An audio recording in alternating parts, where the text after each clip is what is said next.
Warning, this guide features the exact strats used in both NA and EU Party Finder. Hi guys, and welcome to a Hector Lecture Guide to the fight M8S Phase 2. This is still Howling Blade. Before you get into Phase 2, you want to agree on light parties. You're going to want conga line positions. And you're going to need pair positions.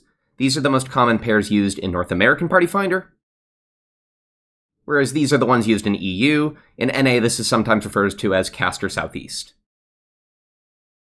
As soon as the boss becomes targetable, you're going to want to have both of your tanks get aggro on the boss, as auto attacks go on the top two players in aggro.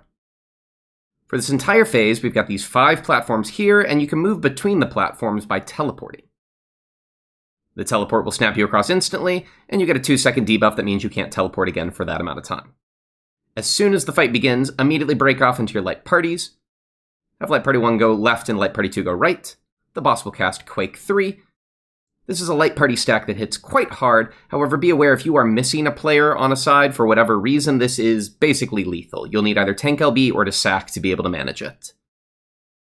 This light party stack hits the entirety of the tile, so just make sure you're in nice and tight so that healers can both mitigate and heal both parties. Afterwards, immediately start to spread into your conga line positions.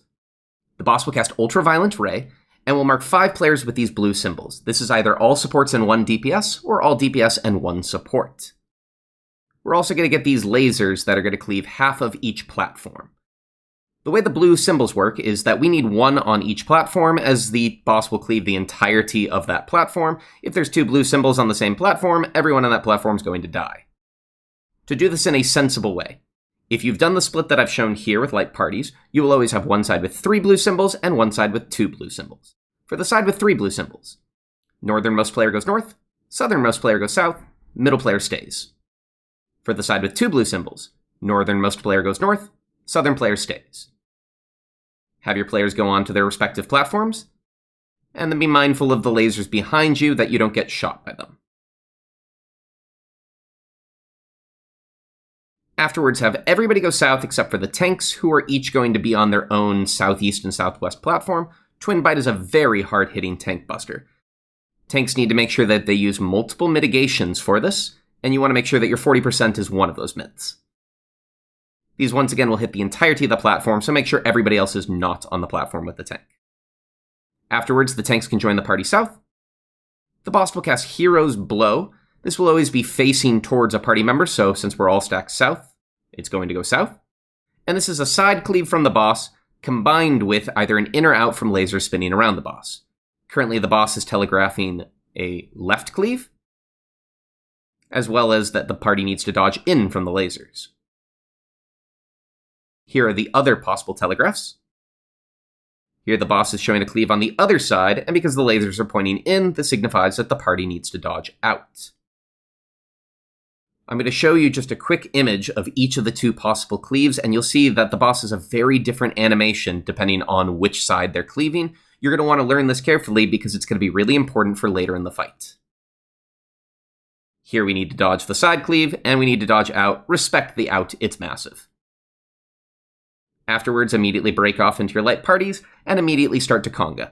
We're going to get an Ultraviolent Ray, resolve this exactly the same way as before, making sure there's only 1 blue player per tile. Dodge the back lasers. Then regroup together on your southeast and southwest platforms, ready for a Quake 3 stack again. And then everybody needs to immediately get south. The boss will cast Moon Cleaver and will try to destroy 1 platform. This is baited by the players, so if everybody stacks south, you will always destroy the south platform, so make sure to get there quickly after the light party stacks. As soon as the cast starts, get off this platform. We're going to have off-tank go right and everyone else go left, and the rest of the party is going to continue on to their own northern tile. Next up is Elemental Purge. For Elemental Purge, we get 1 tank and 1 non-tank marked with a marker that you see here. The marked tank is going to get a Defamation, the marked party member is going to have a stack, and at the same time, the boss is going to cleave the top player in aggro in a giant, more than 180-degree cleave. Whichever tank is not marked needs to make sure they provoke and have aggro. The party is going to move to be near to the marked tank, and the marked tank is going to hide into the corner near to the destroyed platform. When Elemental Purge finishes, the top player in aggro is going to be rooted for 6 seconds, and all of the damage and all of the attacks will go off when this finishes. So when we get to 0 seconds, this will be a more than 180 degree cleave on the main tank, a stack on the party, and a defamation on the off tank. Immediately afterwards, we want to start to teleport to get into our pair positions I showed at the beginning of the guide. The boss will cast Prowling Gale and spawn 2-person towers on each remaining platform. A reminder, this is the one place where there's a discrepancy between EU and NA. EU likes to do these pair positions, whereas if you're an NA party finder, it's these instead. I'm just going to use generic DPS to show this mechanic because it doesn't matter, because regardless of how you do it, the solve is the same. The boss will cast Rise of the Howling Wind, and about halfway through the cast, the towers will disappear. When this cast finishes, the boss is going to overcharge the teleporters, and what this means is now there is a 6-second debuff where you can't teleport every time you teleport. It just means you need to choose your teleports more carefully, as you can't do it as often. Next up is Twofold Tempest, and since this is the most complicated mechanic in Phase 2, I'm going to bring it to the chalkboard. When the Twofold Tempest cast finishes, the tethered player is going to get shot at with a puddle AoE. This is shared damage, and they need to share it with one other player. This AoE will grow larger, and it's why we need to place it way at the back of the tile and perfectly in the middle if possible, so it doesn't cover up any teleporters. Immediately afterwards, the DPS player with the tether is going to ferry it over towards the other platform. If the DPS on that platform is waiting in front of the teleporter, they can immediately grab the tether off of that player. And now we repeat this. This time, the next DPS is now going to take this to the back of the platform and share it with another player on that plat. Immediately afterwards, the DPS who started with the tether can return to their original platform, and should do so as soon as their debuff allows them to. This will continue for 4 total Twofold Tempest casts, so we're going to drop a puddle on each platform and carry the tether all the way around. To add to the complexity of this, at the same time that the cast finishes and the puddle gets dropped, the nearest player to the boss is going to get targeted with a cleave that is also 2-person shared damage. Here, DPS-C is hugging really close to the boss to guarantee that they bait this. Both of these attacks give an 8-second magic foam, and since Twofold Tempest goes off every 7 seconds, what this means is that both of these platforms' players cannot take the next Twofold Tempest. We're going to be alternating. In short, if we're bringing the tethers around clockwise like this, we're going to have the baited cleaves be taken in this order. Because the tether spawns randomly, we might have to instead take the tethers counterclockwise, and if so, we're going to do the near baits in this order. So let's look at what this actually looks like. As Twofold Tempest starts, note that the DPS can pre-position in front of their support so that as soon as the tether spawns, it will snap onto them. If it already starts at the far southeast or southwest platform, then we can just continue as normal, but if it starts on a middle platform, we need to immediately take it over and hand it off to the DPS there. They then can slide to the back of the platform, being careful not to accidentally give the tether to the support they're sharing with. At the same time, DPS B and H1 are going to slide in. They're going to bait the cleave. After the first one goes off, immediately pass the tether back to DPS player C. And they're going to take it back to their original platform. You can see that DPS A and main tank have already moved in to make sure that they bait the next cleave. H2, note, is slightly behind and slightly to the side so that they don't accidentally grab the tether, whereas the DPS with the tether is trying to get as far back and middle as possible. After this goes off, we're just going to keep repeating. DPS B positions in front of the teleporter to grab the tether immediately, and DPS D and off tank have moved in to make sure they bait the cleave. And we repeat this until we've done all 4 platforms. Note that the damage is quite heavy throughout this entire mechanic, but most importantly, the auto attacks chunk. Healers, watch out for your tanks, and tanks, keep your short mitts rolling. Once all 4 platforms have been hit, try to make your way south. Shortly after the puddles finish growing, the southern platform will reappear, and everyone should have time to be able to get south.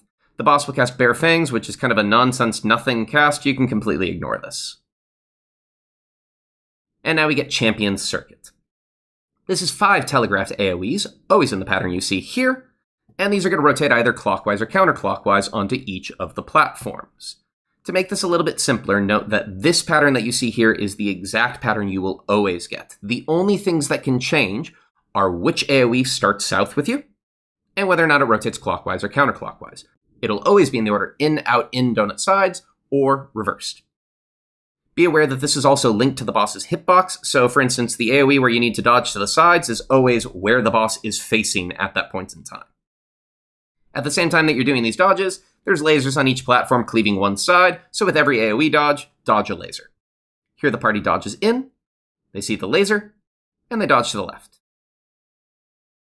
Afterwards, they position for the out and dodge the laser, making sure to respect this massive out. Back in,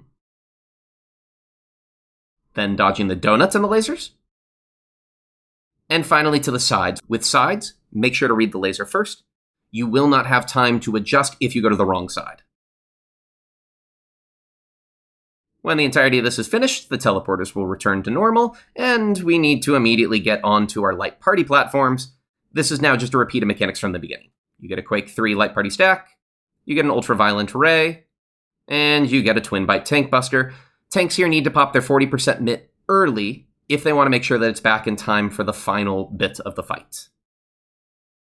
After all this is done, position on these platforms here, ready for Rise of the Hunter's Blade. When this cast finishes, once again, the teleporters are going to be limited, so you need to pick your teleports carefully.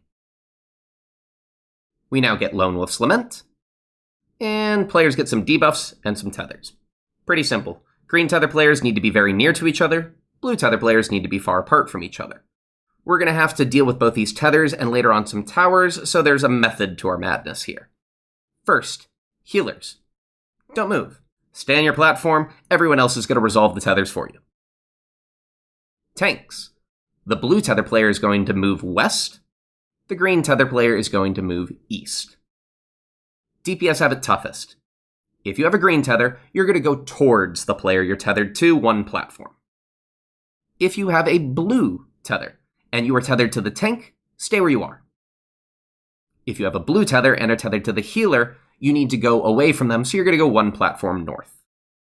If everyone follows these rules and teleports, you should be in a position so that the green players can spush nice and close, which they need to do, otherwise their tethers are going to damage them and likely kill them.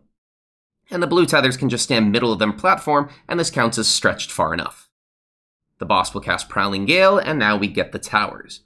These are sort of random. There's always a 3-tower south, and always a 1-tower southeast and southwest. By resolving the mechanic as I've shown here, these will always be soaked with no adjustments. The only difference is the northern towers. This is a 2 and a 1 tower, but they can also show up like this. Simply have the green pair in the north always make sure they go to the 2 tower, and the blue DPS in the north always takes the 1 tower. Soak your towers, and about a second later, the tethers will fall off.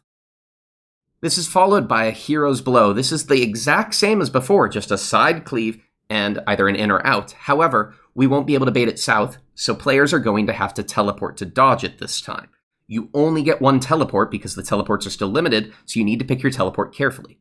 My suggestion for this: focus on the flank arrows on the boss's hitbox. Find the flank arrow next to the giant glowing sword where the boss is holding it. That flank arrow? That's the side that's being cleaved, so you need to move away from that flank arrow. If you're near to it, you need to teleport away from it. Teleport to get into a safe tile, and then make sure you focus on the in or out. In this case, the lasers are pointing out, so everybody dodges in. Afterwards, the teleporters will return to normal, and you get another Ultraviolent Ray, but oh no, we've not had time to pre-position like we did for the first ones. You can use eyes here, but it's dangerous and can be a bit risky, so I'm going to show the Rinon strategy that's commonly used in NA to make this a little bit simpler. After the Hero's Blow finishes, immediately try to have tanks go back to the northwest platform alongside any DPS that were in the north. Healers and the southern DPS are going to go back to the far south platform. If you do this quickly enough, you should just have enough time to be in a loose conga like this with supports on the outside, DPS on the inside. The exact order doesn't matter, just a conga. From here, you can now solve this much more similarly to how you did the first Ultraviolent Ray. Most important thing, make sure that you dodge the lasers and there's only 1 blue symbol player per tile. When you finish this, everybody's going to make their way south, and all that's left is the Soften Rage. The boss will turn and cast Howling 8. This is always baited at a player, so everybody wants to hustle south. If somebody's slow, this might be baited somewhere else, so you need to adjust to where the tower appears. You're going to need to take this as a group, and this is going to hit quite hard. You're going to get first 4 slightly lighter damage, slow hits, followed by 3 heavier fast hits, and then 1 massive hit at the end. So make sure to mitigate this. When the final hit's gone off, teleport clockwise.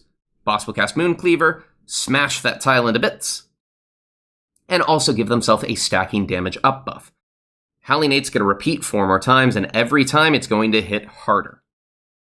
For the second one, though, as soon as you bait the Howling 8 tower onto this tile, everybody except for a tank can go leave. This tank can just pop their invuln and take this entirely by themselves. The timing's not particularly tight.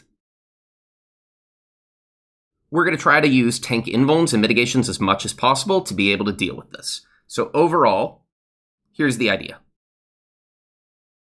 Use light mitigation for the first tower. Have a tank invuln the second tower.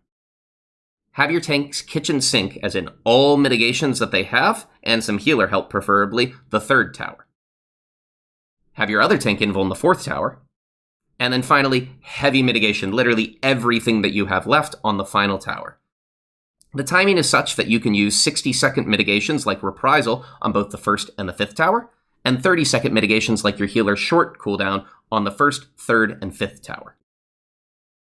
If you've managed to survive the final Howling 8, the boss will do a slow cast of Star Cleaver, and you have until the end of this cast to kill the boss, or it's game over. Thank you so much for watching. Hope you enjoyed.